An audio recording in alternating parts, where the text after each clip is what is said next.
There are two ways to being mindful. One is bottom up, which means actively notice new things. Walk out the door and notice 5 new things. Or top down, which is just to accept that we don't know. What would happen if we just told the truth? Welcome to Truth Works, where we dig into the nitty-gritty of leadership and work. And what needs to change. I'm Jessica Neal. And I'm Patty McCord. Our journey together started in HR, but trust us, it's evolved into something wild, honest, and well, a bit rebellious. So throw out the handbook. We're here to redefine rules to work for us, not against us. Let's dive into another episode.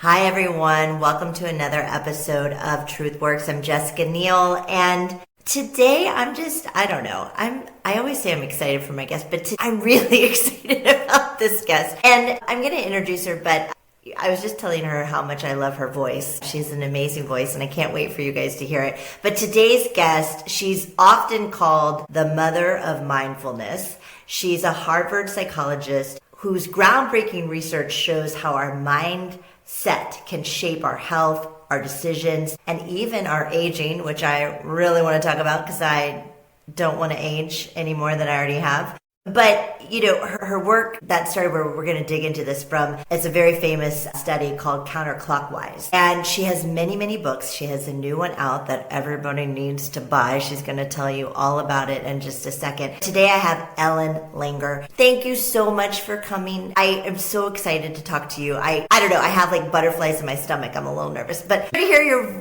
wonderful voice. Welcome to the show, Ellen. Thank you for coming. Thank you so much, Jessica. Yes. So tell everybody.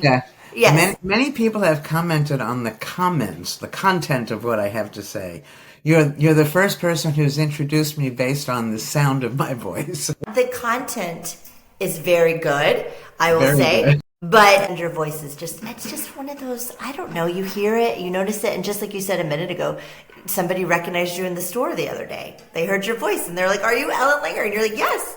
So I don't know, it's a beautiful voice, and people need to listen to you all the time, and they need to buy your book, but we're going to tell them all about why they should here right now. So tell us a little bit about your story, because I think a lot of people know your books, maybe know some of your research, but they don't maybe know how you got started in all this. Like how did you become the mother of mindfulness? I'm not quite sure. It's not like giving birth to a child, and I've been doing research in the area for 45 years, which I think is all that it takes to qualify you.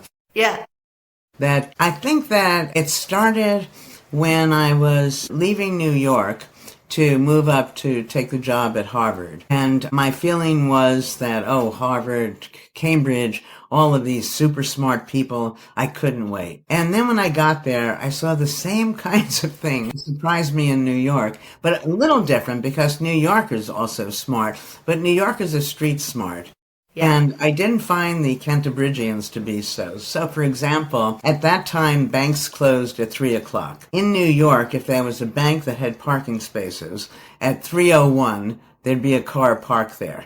Not so in Cambridge. Another bank one was that in New York, there'd be people waiting online to see tellers. I know this is not the experience most people have today with banks, but, and they'd make sure that if there were 5 people on this line, 3 on this, they'd run to the other line. None of that took place in Cambridge. And so I started to think about how this concept, not being there, this mindlessness, was very different from intelligence. Yes. IQ tests basically ask you facts, and one can know a lot of facts but still be quite mindless. And so I think I did lots of early research. I mean, one was before I got up here, we sent people a memo in an office building saying, "Please return this immediately to room 232," and everybody returned it. I mean, if the person who wanted it, but who sent it wanted it, why would they send it? Right. So there were fun studies like that. And then there were the important studies that I did very early on. The first nursing home study where we gave people mindful choices to make, decisions, and a plan to take care of. But very simple kinds of decisions, just to keep their minds active. And we found all sorts of changes. But then we went back a year and a half later, and twice as many people in the group given the mindful choices were still alive. Half as many had died, in other words. And so that led to what eventually became a very important part of my work that consumes a lot, but maybe a third of the Mindful Body book that you referred to, which is you have to answer the question, how could it be that you make choices and you live longer? All right, now put that aside for a moment, that I had this theory of mind-body unity that was growing since I was a little kid. I got married when I was obscenely young, right? And we went to Paris on our honeymoon. I was 19 going on 40. And we go to this restaurant and I order a mixed grill, and on the mixed grill is pancreas. And I asked my then husband, which of these is the pancreas? He points. I eat everything else. I'm a big eater. Now comes the moment of truth. Can I eat the pancreas? I start eating it and I literally get sick. He starts to laugh, which is not a good thing to do for a newlywed or even a long married. Anyway, and I say, why are you laughing? He said, because that's chicken. You ate the pancreas a while ago. So it made myself sick. Just because your mind did it. Yeah, that's where we're getting to. That somehow by and I also to this day don't understand why I believed that being married meant I had to eat the pancreas. But nevertheless, that's the way. Do you eat chicken now? Or are you? Yeah, no, I don't eat chicken thinking it's pancreas. I couldn't eat pancreas thinking it's chicken, which I already did. Yeah, no. So, and the next part of that was several years later when my mother had breast cancer, and the cancer had metastasized to her pancreas, which is the end game. Right. And then magically it was gone. So here we had, I made myself sick, somehow she made herself well. And that was going to sow the seeds for my mind-body unity theory, which I then been studying for the last 40 years. So the idea, the main question is, how do you get from this fuzzy thing called a thought to something material called the body? Nobody knows, but everybody has had the experience. You're walking down the street and a leaf blows in your face and you get startled, your blood pressure increases, your pulse, and until you say, oh, it was just a leaf. Right. And everybody also knows about how effective placebos are, or everybody should know, which it's probably the strongest drug out there. You take this nothing, you think it's something, and then you heal. And nobody could explain the placebo, or the leaf leading to your pulse increasing, or my mother curing her breast cancer, or me getting sick thinking that I was eating the pancreas. What I developed was a very simple idea, mind and body that everybody saw as separate. And if they're separate, then again, how do you get from the mind to the body? That's the major problem. I said, these are just words. Let's put the mind and the body back together, and it's one thing. Then wherever you're putting the mind, you're necessarily putting the body. Right. And that would then explain how we got the longevity findings in the initial nursing home study and all of the things that I just referred to. So then I do a series of studies, many of them fun studies, to test the idea that the mind and body are, if understood as a single unit, the amount of control we have over our health is enormous. And the first study in that series was the one to which you already alluded, that what's been called the Counterclockwise study. So here what I did was retrofit a retreat to 20 years earlier and had elderly men live there as if they were their younger selves. So they'd be talking about past events as if they were just unfolding, for example. And I didn't have the funds to make it a full Hollywood set, but it was persuasive enough to end up with findings that are a little startling, where these men were in their late 70s, early 80s, but people need to realize the study was done in 1979. Okay. That's when 70 was old. Right. It wasn't the new 50. So by putting their minds back in time for as short as a week, their vision improved, their hearing improved, their strength, their memory, and they look noticeably younger. So that was the first of these. The next one was equally as surprising, not to me because that's why we ran it, but I couldn't have been sure it would work. Right. Allie Crum, who's now at Stanford, and she was my student at Harvard, and I did this study where we took chambermaids. And the first thing we simply asked them is, how much exercise do you get? Now, these women are exercising all day long. So we were shocked that they said they're not getting any exercise. Yeah, because they're walking around doing stuff. Yeah. Well, the cleaning bedrooms, cleaning the rooms. Yeah. But that was because they thought exercise is what you do after work. And they're just too tired. Okay, so now, first thing to think about, Jessica, is if exercise is good for you, then, and these women who are exercising all day long, every day of the week, every week of the month, they should be healthier than women who are socioeconomically similar. Turns out they're not. Okay, so now the study. We simply divide them into two groups, and we teach one group that your work is exercise. We say making a bed is like working at this machine at the gym. Dusting the blinds is like, okay. And so, very simple. We have one group that's oblivious to the fact that their work is exercise, another group who's now changed their mind and see their work as exercise. We take many, many measures. The groups are not eating any differently. They're not working any harder. All that is, as far as we could tell, that's different is one group now sees their work as exercise. They change their mindset. As a result of that, they lost weight. There was a change in waist to hip ratio, body mass index, and their blood pressure came down just by changing their minds. And so, we have many, many of these studies. Let me skip to the most recent. Okay, yeah. Then I'll let you talk, and I have many more in between. I love this stories. This is amazing. So this is a study I've done with my graduate student, Peter Ungel, where what we do is inflict a wound. Minor wound, but a wound nonetheless.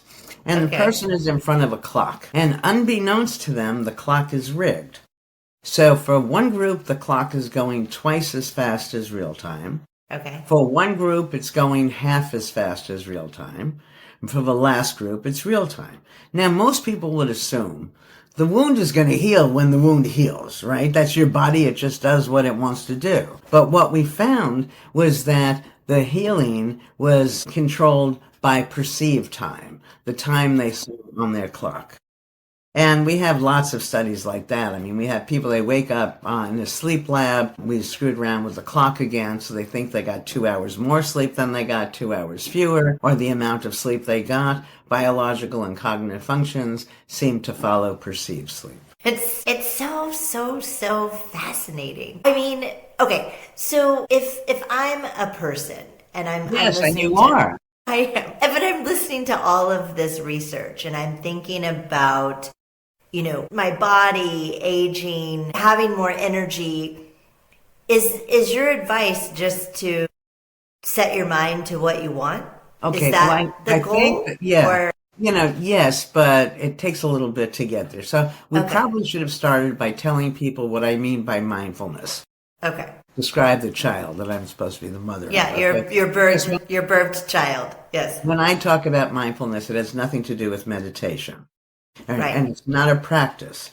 Okay. That mindfulness is just actively noticing new things.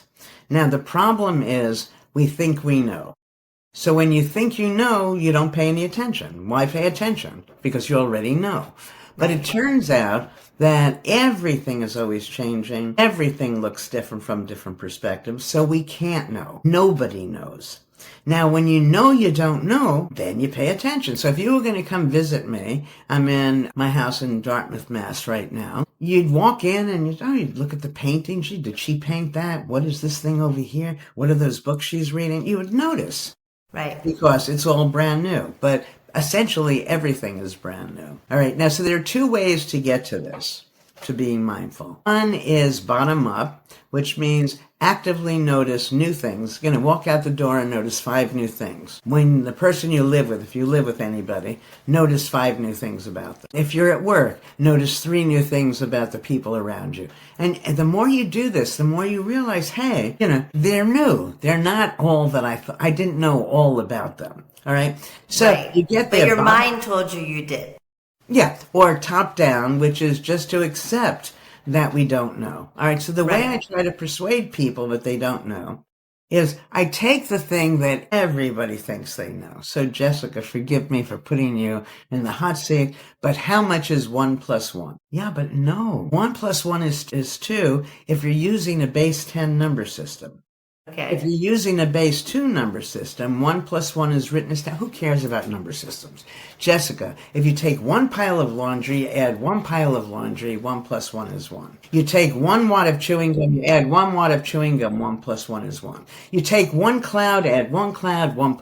In the real world, 1 + 1 doesn't equal 2, as more often as it does. Now, the reason this is important is when I first asked, first you were thinking, oh God, you were belittling me in some way. You were bored. Second is that there were all sorts of choices you could have made to which you were oblivious. Next time somebody, I'm sure it's never going to happen, but anybody as an adult asks you how much is 1 + 1, now you can say 1, 2, or 10. All right. Now, when you're mindless, you don't have any choices. And what people don't realize, all of the absolutes, all of the things they think they know for sure, are leading them to be mindless because those things can't be known for sure. Right. And as soon as you live your life, and the research over all these years has shown me that virtually everyone, almost all the time, is mindless. They're not there. They're no different from robots, and robots don't have emotions. Robots can't make choices. It's not the way one should want to live. So I don't think your audience is completely persuaded, or you are, Jessica. So let me... I'm persuaded. Okay, great. So I was at this horse event. I've told the story so many times, but it never ceases to amuse me. I'm at this horse event, and this man asks, well, I watch his horse for him because he wants to get his horse a hot dog. Well, Jessica, no one knows better than I. They can know his will, but not better than I. That's absurd. Horses are herbivorous. They don't eat meat. Yeah. But being nice, I say, sure, I'll watch your horse. He comes back with the hot dog, and the horse ate it. And that's when I realized everything I thought I knew could be wrong.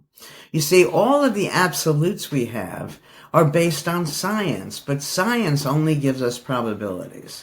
So for science to tell us horses don't eat meat, what they would do is take a group of horses, particular horses, not all kinds of horses, and they'd have to decide how much meat to feed them, mixed with how much grain, when in the day to feed them, how heavy the horses should be to start, lots of these factors, and then they give the horses the meat, and a certain number of them won't eat it.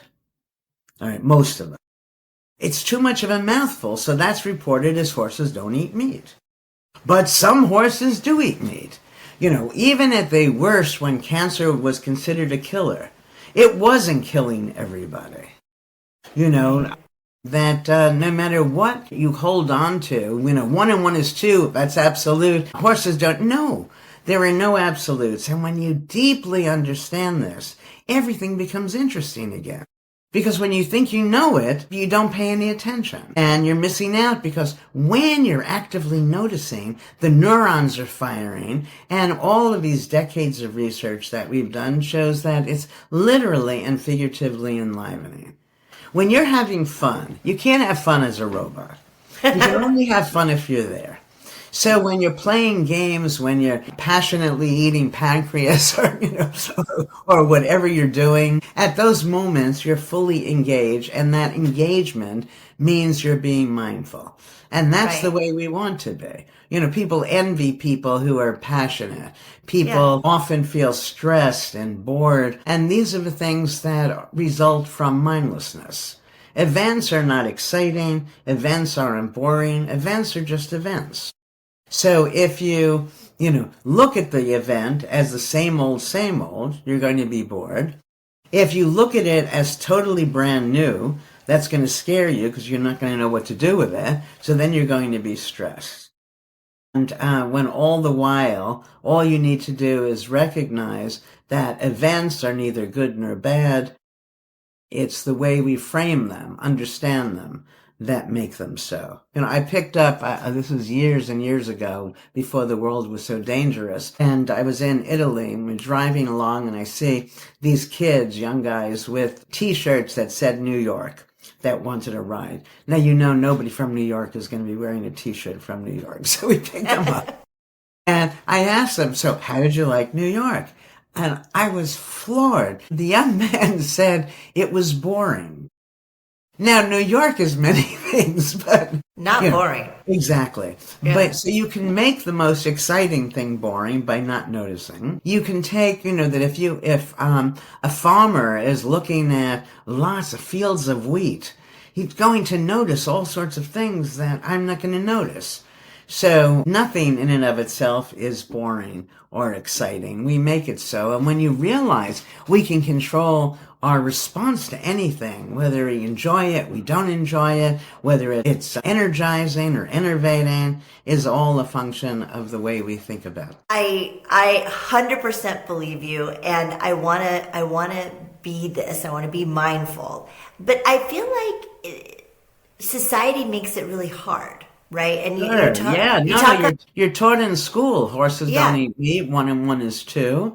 Right. No. By companies do this. All institutions, and your parents have learned this way, so that's the way they teach you. They teach you absolutes. Don't do this, do that, rather than much of the time you shouldn't do this, or you could do it that way, and so on. When I'm lecturing in person, I'll often ask if there's somebody very tall in the audience, because I'm 5'3", and always there is somebody, and I invite them to the stage. So the other day I gave a lecture, and this guy comes up, and he's 6'9". So I'm 5'3", he's 6'9". We look totally ridiculous. And we just stand there. And then I asked him to put his hand up. I put my hand next to his. His hand is like 3 inches large. And then I said, should we do anything physical the same way? And to my mind, no. Now, the moral of that story is the more different you are from the person who wrote the rule, the more important it is for you to deviate from the rule. You see what I can't hold a tennis racket the way he was taught to hold a tennis racket. My hand is missing those extra 3 inches. The world is built to be stable, although it's constantly changing. So this guy of 6'9", is sitting on a toilet seat the same height as I am at 5'3". One of us is not getting our biological needs met. Yeah. You see what I mean? Wow. So we believe that things should be stable, can be known, that there are absolutes. And I think in part that justifies the status quo. Right. Right. Because if we all believe that the person in charge is smarter than we all are, then we all do it. Then they are. Right. Yeah. So listen, I'm a parent. I've been, I'm an executive, I'm a leader, and I'm just thinking about all the absolutes that I have demanded to my 60, like, don't do that. But that's the way all of us have been, and that's why I say virtually all of us are mindless almost all the time. Right. Because as soon as you're doing what's been commanded, demanded, mindlessly learned, you don't have to, you're no different from the robot. Right. Right. Well, I don't want to. I don't want to create a robot. But that's what we do. Unintentionally. I'm sure you give a lot of kisses and hugs, that offsets some of the robot-like behavior. Good. But it's not the best thing for the child or the adult's thinking, because when you don't pay any attention. It's just that simple, or just right. I am going to have this in the back of my mind when I am teaching him things and saying things that are absolutes. Now I'm questioning every parent choice I've made. Great. What you want to do is whenever you ask a question, ask for multiple reasons rather than for single reasons. Right. And then the mind naturally will find it more interesting. Yeah, no, so I have a question. So if I want to talk a little bit about how I can get out of these absolutes as a person, right? Because I'm sitting on my phone with all the absolutes from whatever media or entertainment or social feed that I'm ingesting. And then, there's all the absolutes maybe that I'm being given at work, right? So how do I guess, quiet those? Yeah, no, it's not easy. First of all, going forward, and this is more important for people the younger they are, is to stop learning mindlessly. So that means every time you're learning something, you change the is, for example, to could be. This is how you hold a tennis racket. This could be how you hold a tennis racket. This is the answer. This is one of several possible answers, and so on. But changing it is very hard because essentially when you're mindless, you're not there. To know you're not there. Right. So you can't change it. You just don't know. Yeah. Exactly. But the times we can change it, people these days are massively stressed. I mean, it's mind-boggling because stress is a function of our thoughts and stress is mindless. And next time we suffer from, we're feeling stressed or bored or any of those negative emotions, at that moment, we're aware, and then we can call to mind some of the things that I'm suggesting. Let me give you a couple of simple one-liners for stress, and then we'll talk more deeply about it. Yeah, and I've heard you talk about this, and I've been thinking about it a lot, so I'm excited for the listeners to hear. Okay, so the first one-liner is, next time you're stressed, simply ask yourself, is it a tragedy or an inconvenience? It's almost never a tragedy. I missed the bus. I forgot to make the phone call. I said the stupid thing at a meeting, whatever it is. And then you breathe and you can relax some. But stress requires two things. It requires a belief that something is going to happen. And when it happens, it's going to be awful. So let's deal with those separately. Okay. So the belief that something's going to happen, people don't realize that prediction is an illusion. Okay. You cannot predict the individual event. So the example I'm fond of using, I said, okay, Jessica, I'm in a foul shooting contest with Michael Jordan. We are each going to throw one ball. Who's going to win? Well, let me tell you, you'd be foolish to put all your money on Michael Jordan. Because he on occasion misses, and I, on more than random occasions, make the foul shot. He could then say to himself, let the older woman win. What does it matter? Right. He could have had a fight with somebody right before he got there. He could have a cold. There are so many things that could change the nature of the single event. But of course, over time, if we were shooting 50 baskets, chance is less likely to operate, Right. Well, I've also heard you say, a doctor will give you 6 months to live. And it's like, how do they know? They can't know. No, that goes back to what I said. Okay, I have so much to tell you. Let me stick with stress for a second. Okay, stick with stress, yeah. Okay, so the first thing is you cannot predict the individual event. Now, that's all of us really care about. We can talk about that surgery, and they tell you 9 out of 10 people do well with the surgery. It doesn't mean you're going to do well. Right. Okay, so now it makes you feel good because you're like, there's 9 out of 10 that. If you ask yourself, what are 5 reasons this thing you're dreading won't happen? Yeah. So you immediately feel better because before it's going to happen, right. And now you see maybe it won't. Now comes the hard part. Let's assume it does happen. How might that be a good thing? You see, what people don't realize is whether consequences are in our heads. They're not in events. Events are not good. They're not bad. They're just events. And as soon as you recognize the advantage of whatever that thing is that you're dreading, you end up in a very different space. So for me, I'm rarely ever. I've lived almost an entire life that's stress-free. Although things have happened, and of course I know what stress is because what first happens is, oh no, people are scared. Right. Then I'm telling you to ask yourself how that can be an advantage. Now you do that often enough. So for me, I never have to reframe anything. I don't frame it as terrible in the first place. Right. So you and I are going to go to this event. I'm excited about the event, and then you call me and tell you the event is canceled. I say, okay, that's all right. And now I think of all the things I can do instead. I know that I've done that well because you call me back and say, no, the event is back on. And I said, well, wait a second, I don't want to go now. Right, because I have these other things. Yeah, that's right. Yeah. But so I was I'm doing one of these podcasts, and I was trying to explain this to people. I said, okay, so let's say that my internet goes out right now. Oh my gosh, no. For me, it would simply mean I could go have lunch. Yeah. The funny thing about that was then my internet went out. Well, I hope it doesn't right now. I know. Yes. But But it's just so true. It's the reframing, but you just have to really get in the habit of doing that. Yeah, but you say, it's not, if you can see something in a way that makes you bored, scared, stressed, unhappy, or you could see that same thing in a way that leaves you feeling just fine, relaxed, maybe even energized, why would you choose the former? So what we have to realize, the hard part, because the world tells you this is bad, whatever the this is. And so everybody has their personal thises. For me, these things are terrible. For you, these other things. And just ask yourself, why is it so terrible? I mean, you probably were told that it was terrible 20 years ago, but you're all grown up now. Right. And is it still terrible? Right. Turns out public speaking is one of the biggest stresses. For me, for sure. So for virtually everybody, not everybody, but large numbers. So I asked my students, afraid of, stand up if you're afraid of speaking in public. The whole class, 200 kids, stand up. Okay.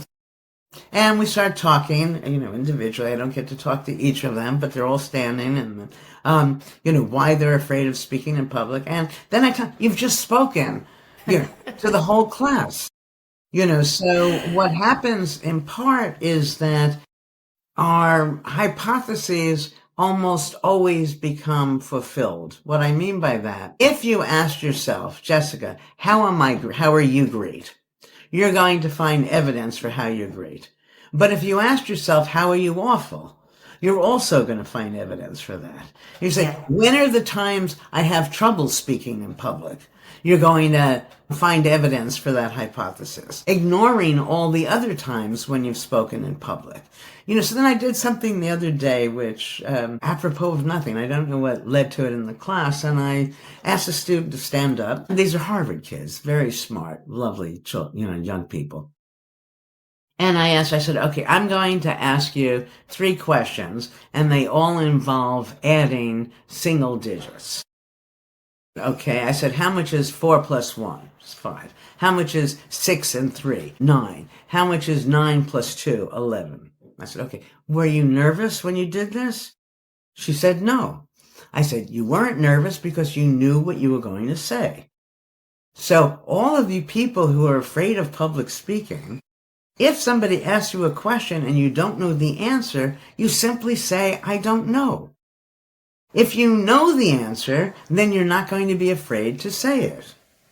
So right. The fear is thinking you're not going to know. It's not a matter of verbalizing it to groups of people. Yeah. None of them are afraid of speaking to young kids. So this is something you'll enjoy, which is as you get older, most people in the world around you are younger. And young people are just not scared. So I had this experience. I was 20 years old. I'm driving too fast. I get a speeding ticket. The policeman is about 25, and I'm scared. Okay, next time I'm driving too fast, and I get a speeding ticket, and I'm 35 years old, but he's still 25. My first thought was, I've grown.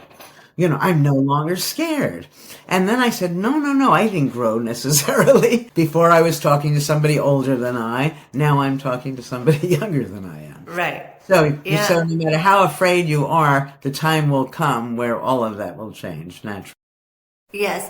Well, we talk about work and leadership a lot on this podcast. And so let's turn it to organizations, for example. Sure. Like there is, and I've heard you talk about this, but there's the sort of mindlessness that happens that organizations create, right? And they were once innovative now, and they've gotten bigger, and now they are stagnant. Their business is declining. So, the reason to be mindful as an organization is to stop using yesterday's solutions to solve today's problem. And the individual, this will be helpful to people. For anybody who the winter is approaching, who eventually will have to deal with snow and icy roads, that I ask people, how do you stop a car when it starts skidding on ice? And everybody says, you gently pump the brake. Now, it turns out that's what you should have done way back in the past when they were before they were anti-lock brakes. Right. So you learn gently pump the brakes to be safe. Right. Now, the only way to be safe is to firmly hit the brake. All right. So the point is, we learn things at time one. We, freeze our understanding and assume it's going to stay true forever. Things change. And at time two, that very thing that we were doing to be safe is now causing our problems. Right. That happens to individuals. It happens to companies. Right. But you see so many companies do this. And it's so true. And I preach this all the time. It's like they go off and try to solve a problem. And it's like, okay, well, we have to have this process to solve this problem. And then they continue that process for many, many years. But that is not the problem anymore. Yeah, exactly. Yeah. But then that process is slowing them down from unlocking all these other things or solving these other things that would actually be better to solve because everybody's doing this thing that doesn't even matter anymore. Right. And, that organizations are comprised of people. And as we've said now a few times, people overwhelmingly are on automatic pilot. Right. And so, so you need some interesting mix in a company. New people who haven't, seen it, done it, for forever. Old people who don't care anymore. So they'll tell you what's wrong with it. In fact, I thought if you were going to put a team together, and I haven't tested this, but I'll share it anyway, you might want somebody young because they don't know all the ins and outs yet, somebody old because they know the tried and true ways, and then you want somebody very lazy because the lazy person is going to try to find the easiest way to do things. But nobody at work wants anybody lazy, right? No, this would be fascinating to test. Sure. Yeah. I'm not sure I mean it literally, but even if literally. Right. That people, if the whole organization knew that, accepted that everything is changing, their client base, the product's usefulness, everything. And if they, just even had a meeting once a month, how have things changed? Yeah. They may come to this. Yeah. And it's also that companies want to do things in a particular way because they mindlessly think they know. And, as I said, the way to success, I think, as a successful person, it would also, to my mind, lead to it being a successful company, is to be confident but uncertain. And the confidence derives from you being present, you knowing you don't know, but that it's okay because nobody knows. And it's more fun to be present. Yeah, the culture starts to talk about this stuff. They say be in the moment, and that's lovely, but it's empty. Yeah. The reason it's empty is because when you're not there to know you're not. Right. And the only way to be there is actively noticing new things or the assumption that you don't know, in which case you're going to naturally tune into things. So if I'm a CEO of a company and I'm talking to you and I'm worried about, my employees, I'm worried about the business. So is your advice to me, of course, don't be so certain about things, but is it really the thing that they need to do is actively notice new things? Yes, that will make work fun. Right. There was, I don't know who said this, somebody probably very respectable, but that we should seek work-life balance. And when I heard that, oh no. I hate that. Another one of these. Work-life balance is, of course, better than work-life imbalance. But instead, we should seek work-life integration. Be the same person, whether you're at work or play. That if you're playing tennis, you take it seriously when you're playing and you miss the point and then it doesn't matter. Right. And it's the same way you should be, at work, to be yourself. I think it was Oscar Wilde who said, be yourself, everybody else is taken. So it's a good idea. Yeah, it's a good idea anyway. But so that if you integrate everything, so when people talked about work-life balance, that's because the assumption was work has to be stressful. Nothing has to be stressful. We've already talked about that now. Right. Stress is in your mind. It's not in events. I couldn't imagine working at any job, 40, 60 hours a week and being stressed while doing it. And the thing is that it's so easy remarkably easy to turn this around. So we did a little study where we had people who hated football, women, Okay. people who hated classical music, people who hated rock music or acid music, whatever it was called, Right. and people who knew nothing and could care less about art. And in each case, we had them just do the activity, watch the football, look at the art, hear the music. In the other condition, we had them notice 2 new things about it. In the next condition, we had them notice 3 new things about it. And in the last condition, notice 6 new things. The more they noticed, the more they liked what they were doing. Of course. And it doesn't matter what, so you have a woman, I wanted to show her to watch the football. Why, I don't know, but, it's important for her to watch football games because that's what her husband wants to do. Notice the rear ends of the players. No matter what you notice, just the act of noticing leads to engagement, the neurons firing, it becomes exciting. And one should do that at work. Now, something interesting because people say, God, I've been at this job for 20 years. Some people say it after 10 years, some 30 years. I mean, it's so boring. I can't bear it. And they also say that about some relationships. Come on, I know everything you're going to say. The relationship is just boring. And I thought about that. And, then I thought, you ever have a plant? And the plant, you love it. It's living with you for your whole life. You're just taking such good, or your kids.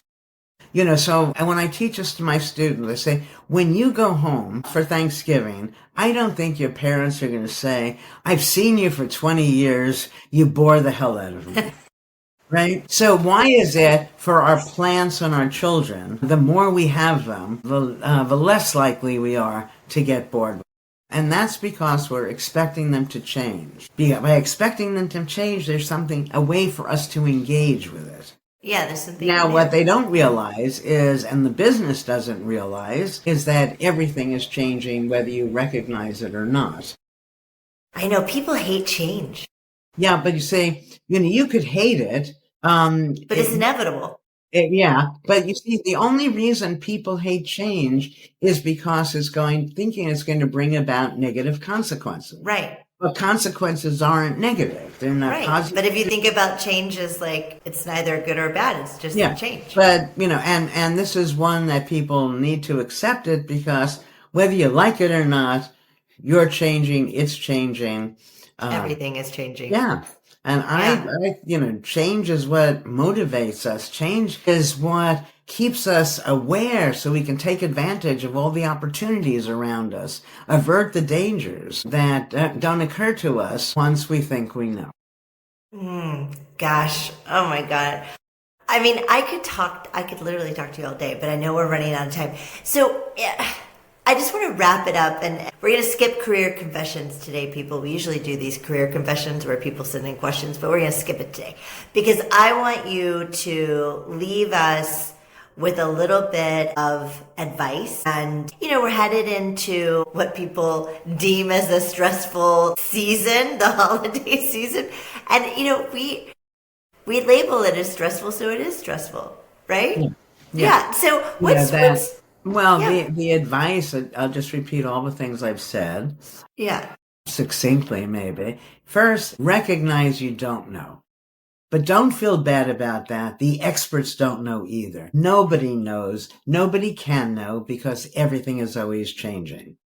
If you know you don't know, then you're going to actively notice. And that act of noticing is going to make you feel good.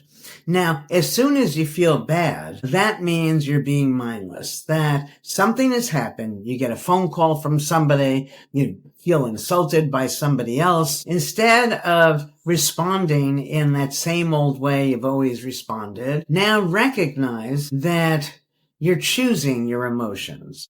Emotions are choices. Why, if you could feel good about this, would you feel bad? So let's say you've just been insulted at work. Yeah. Now, once you realize that anybody who has it together, the mensches among us, would never leave you feeling that way. Yeah. So the person who's nobody makes you feel anyway. The person who you think has made you feel bad is somebody who's suffering. And rather than feel bad, perhaps feel sorry for them. Because again, nobody who has it together does this to people. Right. So it's a different way of talking to yourself as soon as something happens. You don't look for evidence of why you're no good. You look for evidence of alternative ways of understanding the situation. And they're always there. And, I think here's a big one that I'll leave people with. It's so interesting to me, Jessica, with all of the life-death findings that I have so many findings because it's been decades, right? This one understanding has meant more to me than anything else that I've come up with over all these years. It's a simple idea that behavior makes sense from the actor's perspective, or else the actor wouldn't do it. Nobody wakes up in the morning and says, today I'm going to be obnoxious, rude, aggressive, gullible. Yeah. Okay, so every time we call somebody by some negative word, what we're doing is being mindless because they were intending something quite opposite of that. Whenever we come down on ourselves, so for example, I am very gullible. So I go to you for help. God, Jessica, help me not be gullible. And we look at the times I've been gullible. It's remarkable. I'm never going to be able to change being gullible. Because going forward, my intention is to be trusting. You are so damn inconsistent that, now you're not intending to be inconsistent. You're intending to be flexible. Right. The point here is that every single negative description to other people or to ourselves has an equally strong but oppositely valenced alternative. For every negative, there's the positive version of it. Gullible is trusting. Inconsistent is flexible. Impulsive is spontaneous, and so on. And when you make this change for yourself, and you start doing this for other people, your relationships improve, everything improves. And that makes it then easier to sit up and try new things and to not be afraid of change that is going to happen whether we like it or not. Whether we like it or not. Oh my gosh, you just gave me little goosebumps. Okay, so the book, everybody should get it for the holidays. Tell everybody where to get the book. The book is called The Mindful Body, Thinking Our Way to Chronic Health. It was first written as a memoir, so there are lots of very personal stories in it. It's a fun read, I think. And you can get it wherever you get books, at Amazon or any place else. All the places. And then if people want to learn more about you, they want to get the book, but they want to learn more about where can they find you? They can go to my website, but you can just go to ellenlanger.com or .me. Either one will take you to the other, or just put my name in at Google, ask AI about me, and you can get more information than you want. Yes. Well, I have done all the above, the books, the Googling, and I am a huge fan. And I'm just so grateful that you came to spend time with us today. I know that the listeners are going to walk away with hopefully a different perspective. I know I am. And thank you for the work that you do. And I am really going to try to put these things in place. No, you don't have to try, because this is the essence of having fun. What I'm telling you is to give up all that negativity, and everything should be fun. Okay, I'm giving it up right now. The way to make it fun. Yes. Right. I'm going to put the negativity in a balloon, and I'm going to let it go. That sounds good. Thank you, Ellen. My pleasure, Jessica. Stay well and have a happy holiday. Thanks for listening to Truth Works.